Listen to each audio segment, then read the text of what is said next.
বিসমিল্লাহির রাহমানির রাহিম। সূরা মুহাম্মদ। আয়াত 29। যাদের অন্তরে ব্যাধি আছে তারা কি মনে করে যে আল্লাহ তাদের বিদ্বেষ ভাব প্রকাশ করে দিবেন না? আয়াতের তাফসীর। যাদের অন্তরে ব্যাধি আছে তারা কি মনে করে যে আল্লাহ তাদের বিদ্বেষ ভাব কখনোই প্রকাশ করবেন না? এক হলো এর বহুবচন, যার অর্থ হিংসা ও বিদ্বেষ।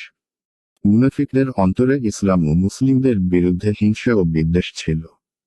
এ ব্যাপারেই বলা হচ্ছে যে তারা কি মনে করে যে মহান আল্লাহ তা প্রকাশ করার ক্ষমতা রাখেন না? আয়াত 30। আমি ইচ্ছা করলে তোমাকে তাদের পরিচয় দিতাম, ফলে তুমি তাদের লক্ষণ দেখে তাদেরকে চিনতে পারতে। তুমি অবশ্যই কথার ভঙ্গিতে তাদেরকে চিনতে পারবে। আল্লাহ তোমাদের কাজ সম্পর্কে অবগত। আয়াতের তাফসীর। আমি ইচ্ছা করলে তোমাকে তাদেরকে দেখিয়ে দিতাম, ফলে তুমি তাদের লক্ষণ দেখে তাদেরকে চিনতে পারতে।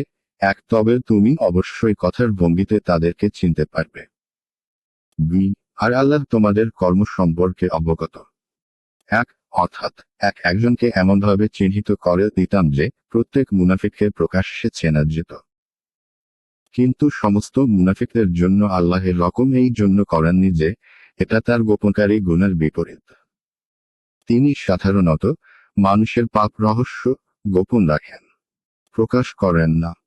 দ্বিতীয়ত তিনি মানুষের বাহ্যিক অবস্থার ভিত্তিতে বিচার করার এবং গোপনীয় ব্যাপারকে আল্লাহর উপর ছেড়ে দেওয়ার নির্দেশ দিয়েছেন।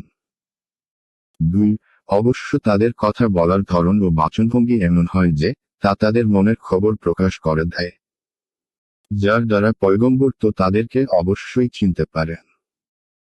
এটা সাধারণত দেখা যায় যে মানুষের অন্তরে যা কিছু হয় সেটাকে সে যতই গোপন করার চেষ্টা করুক না কেন, তার কথা, ঢং, হাবভাব, ভাবভঙ্গি, গতিবিধি এবং কোনো কোনো বিশেষ অবস্থা তার অন্তরের গোপন রহস্যকে উদ্ঘাটন করে দেয়।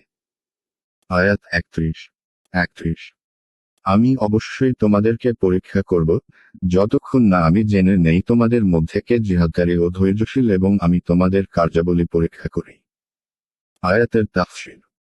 আমি অবশ্যই তোমাদেরকে পরীক্ষা করব যতক্ষণ না আমি তোমাদের মধ্যে মুজাহিদ ও ধৈর্যশীলদেরকে জেনে নিই এবং আমি তোমাদের অবস্থা পরীক্ষা করি। আল্লাহ তাআলার প্রথম থেকেই জানা আছে। এখানে জানার অর্থ তা বাস্তবায়িত ও সংঘটিত হওয়া, যাতে অন্যরাও জেনে এবং দেখে নেয়। আর এই জন্য ইমাম ইবনে কাসির রাদিয়াল্লাহু আনহু এর অর্থ বর্ণনা করেছেন, যাতে আমি তার বাস্তবায়ন জেনে নিই। ইবনে আব্বাস রাদিয়াল্লাহু আনহু এই ধরনের শব্দের অর্থ করতেন, যাতে আমি দেখে নিই। ইবনে কাসির আর এই অর্থই বেশি স্পষ্ট।